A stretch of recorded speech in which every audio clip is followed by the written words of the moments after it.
तर आजकाल व्हॉट्सॲपचा जमाना आहे, फेसबुकचा जमाना आहे, पण आमचं हे गाव असं आहे जिथे अद्यापही पोस्टमन टिकून आहे.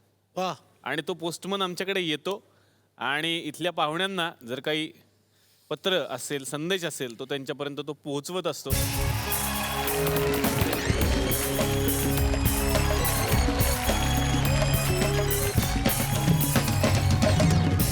नेहमीप्रमाणे पत्र घेऊन आलो. वाचतो बरं का. स्पृहा तुझ्यासाठी आहे बरं का. वा वा, तुझ्या नवऱ्याने लिहिलंय. घरात पावलांचा आवाज करत जाऊ नकोस. घरातल्या सजीवांचा नाही तर निदान निर्जीव लाद्यांचा तरी विचार कर. हे काय आपटता पाय कसे जरा दाखवता का? कसे चालता घरात? तक्रार केली आहे मिस्टरांनी. काय त्यांनाच माहित. कसे चालता घरात दाखवा जरा. स्पृहा माझ्या नवऱ्याचा असा आक्षेप आहे की मी नॉर्मल चालते ना. अरे काय बा, आहे? अरे देवा. हे खोटं आहे पण मी अगदी अशी चालते खरं तर. अच्छा बरोबर. ती चप्पल आज नाही आणली जी वाजते ती. बरं तेवढ्यावरच थांबले नाहीत ते. पुढे अजून लिहिलंय. घरातले लाईटचे बटन हे टिकटॉक असे संगीत देण्यासाठी नसून वीज पुरवठा चालू किंवा बंद करण्यापुरतीच असतात. त्यामुळे ते मोठ्याने आवाज करून बंद करत जाऊ नकोस. त्याचा इतरांना त्रास होतो. त्यावर काय का अत्याचार करता त्या बटनांवर? आणि नवऱ्यावर नवऱ्यावरही. सॉरी माझं चुकलं. ती काहीच बोलू शकत नाही. काहीच- मान्य केलंय. हे खरं आहे. तिनं मान्यच केलंय. बरं, आणि शेवटचं काय? तू स्वयंपाक करत नाहीस. खरं आहे? हे खोटं आहे. बर पुढे. तू स्वयंपाक तर करत नाहीसच पण घरात इतरांनी जे बनवलंय ते तरी निदान हात धुवून वाढत जा. अरे कोण लोक आहेत? कोण लोक काय? तुझाच नवरा आहे. कोण लोक म्हणजे कोण नाही, त्यांनी स्वतःच लिहिलेलं आहे ते. अशीच वाढतेस तू जेवायला. सिरियसली. हा घ्या भात. हा घ्या कालू. का पण एवढी तक्रार काय केलीस स्पृहा डायरेक्ट? मग माझा नवरा अति स्वच्छता कॉन्शियस आहे. अच्छा मग तेच आहेत, आपण नाही. नाही मग तर तो मनात आणलं तर बहुतेक मिनरल वॉटर आणि सॅनिटायझर या 2 प्रॉडक्ट्सच्या कंपन्या विकत घेऊ शकतो.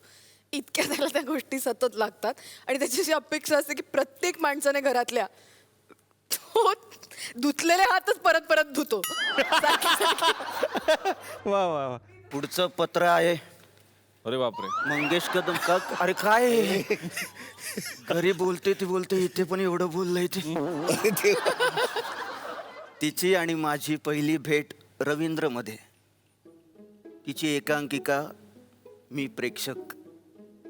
लोभसवाणा अभिनय, नंतर नाटकात एकत्र काम. एक दिवस ती उशिरा आली. मेकअपला बसली. मी डोक्यात टपली मारली. ती मागे वळली आणि हसली. मी खलास. ही पहिली गोची. मंगेश, या वाक्यावरून काही आठवतंय? हे तुम्ही मला लिहिलेलं पहिलं आणि शेवटचं पत्र. या पत्रात खूप काही होतं, व्यक्त आणि अव्यक्त दोन्हीही. पण माझ्याकडून उत्तर द्यायला तसा उशीरच झाला. 1-2 नाही, जवळजवळ 14 वर्ष उशीर. असो, एक उत्तम दिग्दर्शक, उत्तम अभिनेता आणि तितकाच उत्तम जोडीदार मला तुमच्यात मिळाला, यासाठी मी स्वतःला नशीबवान समजते. रंगभूमीवरच्या तुमच्या टॅलेंटविषयी मी काय बोलू? You are the best. पण नवरा बायको या नात्याने मला तुमची एक वेगळी ओळख करून दिली. अतिशय भावनिक नात्यांमध्ये गुंतणारे, भूतकाळात रमणारे असे मंगेश कदम कुणालाच ठाऊक नाहीत. हल्लीच्या काळात इतकं भावनिक असणं आणि एखाद्या गोष्टीत, माणसात, नात्यात इतकं गुंतणं याचा तुम्हाला त्रास होतोय हे मला जाणवतंय. कुणालाही नाही न म्हणणं हा स्वभाव तुम्ही सोडून द्या असं मी तुम्हाला नाही सांगणार. पण काही प्रमाणात तरी स्वतःला बदलण्याचा प्रयत्न तरी करा, कारण तुम्हाला त्रास होतोय याचा मला त्रास होतोय. हे असं इतकं बोलणं कदाचित आपल्यात झालं नसतं. त्यामुळे या कॉफी शॉपचे खूप खूप आभार. सध्या रंगमंचावर आपलं एक नाटक जोरदार गाजतंय, गोष्ट तशी गमतीची. यातली 2 वाक्य म्हणताना आपण दोघंही संजय आणि वासंती दीक्षित यांच्या मदतीने एकमेकांशी बोलतो. त्यातली ही वाक्य, तू माझ्याबरोबर सुखी आहेस ना? मी म्हणते हो, खूप. लव यू डिअर. तुमची लीना. ताजा कलम. याच नाटकासाठी तुम्हाला उत्कृष्ट अभिनेता म्हणून नामांकन मिळालंय, तर आता बक्षीसही घेऊन या. आणि हो, आज येताना दही आणा, संपलंय. वा. थँक्स या कॉफी शॉपचे. ने जे काही या पत्राद्वारे मला सांगितलं, मला माझ्याशी ती बोललीच आहे ती. मला तिच्या वाक्य रचनावरनं कळतं की हे तिचंच पत्र आहे. नाही, त्यांचंच आहे हे. डायरेक्ट फोटो काढून आम्ही वाचतोय. त्यांनी मोबाईलवर व्हॉट्सअप केलं, हे डायरेक्ट वाचतोय आम्ही. तिला सांगा की मी स्वतःहून खूप बदलतोय आता, तिच्यासाठी, फक्त लीनासाठी. वा. पुढचं पत्र. पुढचं पत्र भूषण कडू. तुमच्या कुठल्या शाखेतून आलंय माहित नाही मला हे पत्र. शाखेतून खूप शाखा आहेत त्यांच्या. भूषण, नमस्कार. मी तुझा खूप मोठा फॅन आहे. मी तुझ्यासोबत काम पण केलंय, कारण मी तुझा पप्पा आहे. खऱ्या आयुष्यातला नसलो तरी श्यामची मम्मी मधला. ओळखलंस ना? कसा विसरशील?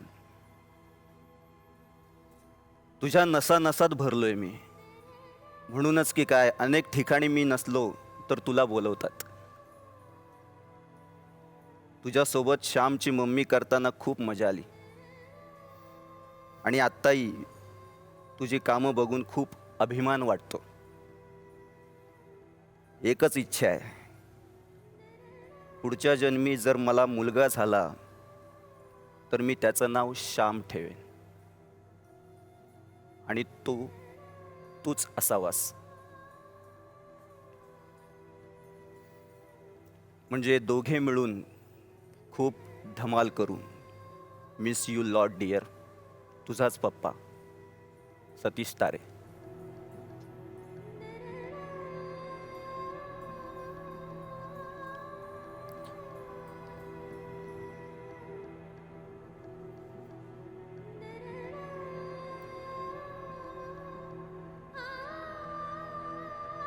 नक्कीच पॉसिबल झालं तर पुढच्या जन्मी मला नक्कीच आवडेल त्यांच्या पुढे जन्म घ्यायला.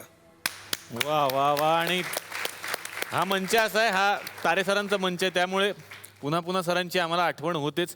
पुन्हा एकदा जोरदार टाळ्या सतीश तारे यांच्यासाठी झाल्याच पाहिजेत. हवा येऊन द्या, चला हवा येऊन द्या, डोक्याला शॉट नको, हवा येऊन द्या. मी मराठी, झी मराठी.